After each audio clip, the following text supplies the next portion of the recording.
How's it going today, guys? We got a 6 Gen ZL1 on the dyno today. So this is a 2018, and we did a little bolt-on package for this thing. So I'm just gonna make this video quick. I got a bunch of other stuff to do today, and I'm gonna go over this thing. So got a Roto-Fab, standard Roto-Fab cold air. It's got our American Racing 2-inch headers, 3-inch X pipe.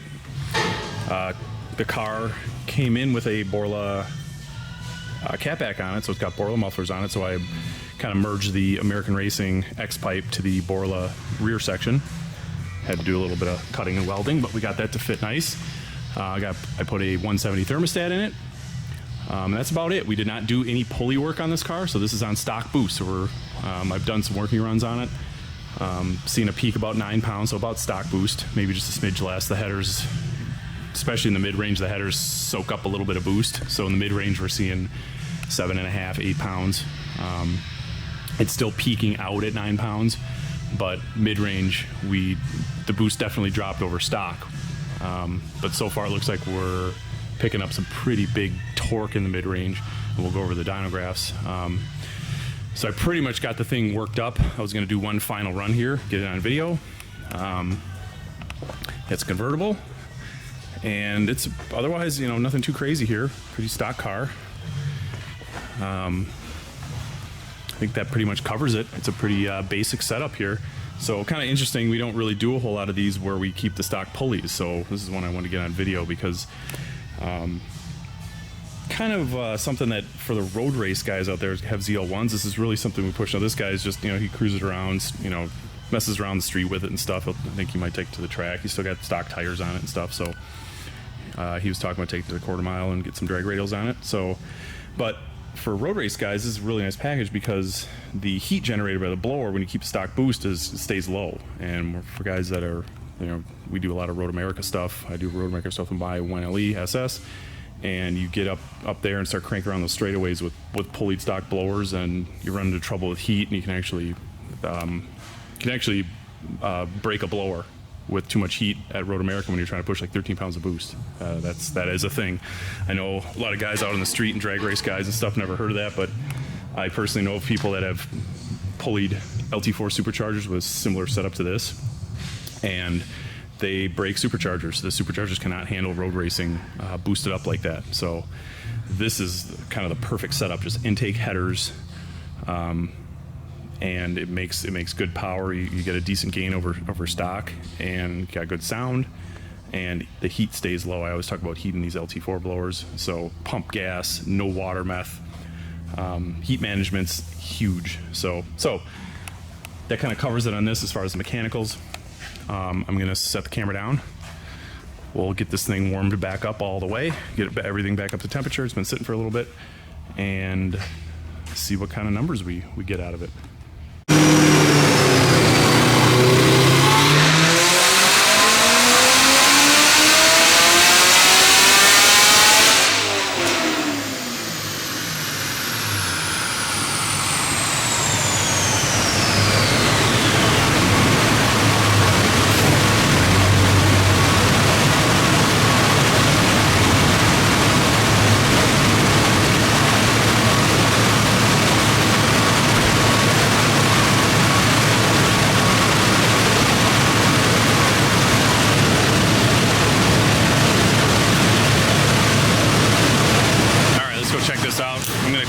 Fans, because got a couple guys working in the shop and got to keep stuff aired out for everybody. So graph looks really nice. I have the baseline up also, just so I'm not fumbling around with those files on camera here. It makes it a little easier. So I brought that up first. So baseline, we did that a couple weeks back. 603 is what we just pulled. So 603, 653 torque. That's a real nice solid gain. I mean, basically that's just the headers, off-road X pipe, and that cold air intake. Obviously the thermostat, so we're running, you know, I bring the coolant temperature up to 180 degrees when I do these. That's usually about what we're seeing on the street. So I'm really happy happy with that. And again, this is like a really nice package for, well, it's just a really nice overall package. Again, no pulleys, so this is stock boost. We can look at the data log in a sec here.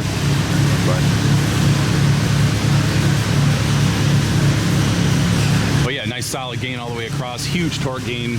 You know, I mean, just opening up the exhaust, we can really throw a lot of timing at the bottom end because we drop boost. And you know, these cars are, even from the factory, they're octane limited. So, you know, when you drop a little bit of boost, throw some timing in the mid-range, you pick up we picked up, you know, in some of these areas we picked up over, you know, 60 pound-feet of torque, which, again, that's just headers and a cold air and the tuning. So we're not adding boost at all. We actually lost a little bit boost in there, but being octane limited, losing boost, especially in the bottom end down here at 33 and 3500. So I can actually bring up a cursor here, and you can see, we'll just do like a peak to peak type of thing. So there's 653, 589, you know, it's about, but even here, that's over 60 pound-feet right here.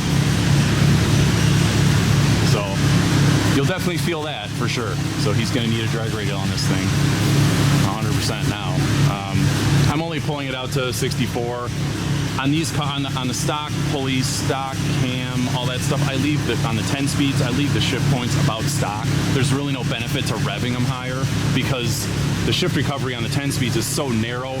You're talking, you know, if I move it up, you're really not gaining anything. We've tested it at the track with setups like this, and even with, you know, a couple more pounds of boost with a pulley, and the stock 64, 6500 RPM shift points in track mode pretty much nail it. So I just leave that alone, so I didn't pull it any higher. Again, this is stock valve train. I know you can spin them higher, but with that stock supercharger, unless you're turning them hard and you're putting methanol in them and you got them poured and stuff, there's no point. So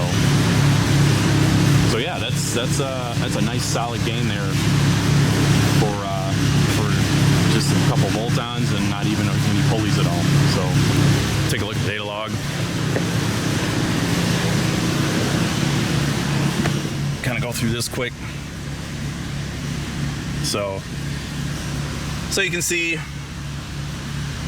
lambda, I'm low 0.8s. That's where I find the LT4s like to be. A lot of guys talk online about, oh, you can run, you know, these LT motors so lean, and I find any leaner than like 0.83 lambda on an LT4, pretty much in any case. On pump gas, again, pump gas, no meth, no 85, just straight pump gas, 93 octane. Anything leaner than like 0.83 and you'll start running into knock. So that's what I find.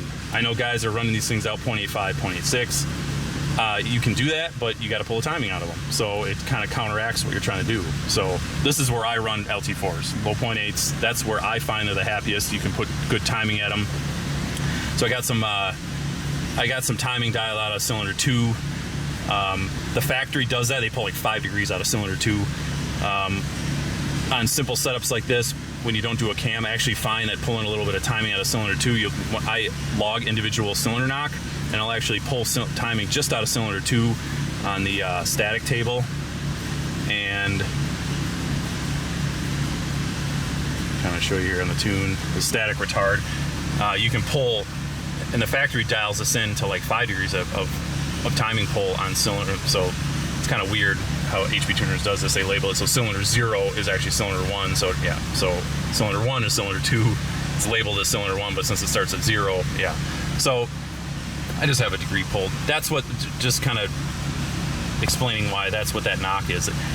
On the HP Tuners data logger, on the way that these log, if you have timing being pulled out of that table, it'll come up as knock. So you can see it's just a nice steady, it's not like a jagged, like it's knocking. So that's what that is. So I'm putting a decent amount of timing in this thing, 26 degrees at the top, obviously a ramping timing curve like typical. You can see the boost here, so down there we're like 7 pounds, 7.5 pounds. And then it kind of slowly climbs, and 160, yeah, that's about 9. So we're still hitting about stock boost on the top end, but we're definitely lower on the boost here. We're down at least a pound of boost in the mid-range. So you can see it kind of holds like 7.5. Normally these run pretty much 8 pounds down the bottom, and then they hit about 9 pounds. But the headers really help airflow through the engine, and boost is resistance to airflow. So you increase airflow, you don't increase the pulleys, you're going to drop boost a little bit, which is, you know, but that's why I can throw, you know, so much timing in it down here in the mid-range where we had all that torque at, you know, 3,500, 4,000. I got, you know, a factory, they run a decent amount of timing, but I got, you know, 2-3 degrees over stock, plus the header scavenging.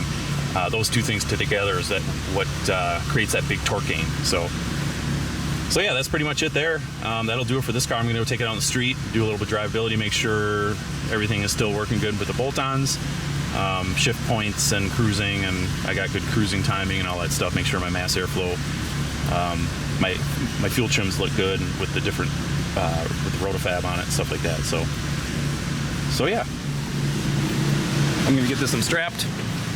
This is gonna be a short one, but thanks for watching, guys. I got a couple more videos I'm gonna upload here soon that I made over the past couple weeks. I just finally got edited, so keep checking back, and we'll talk to you guys later.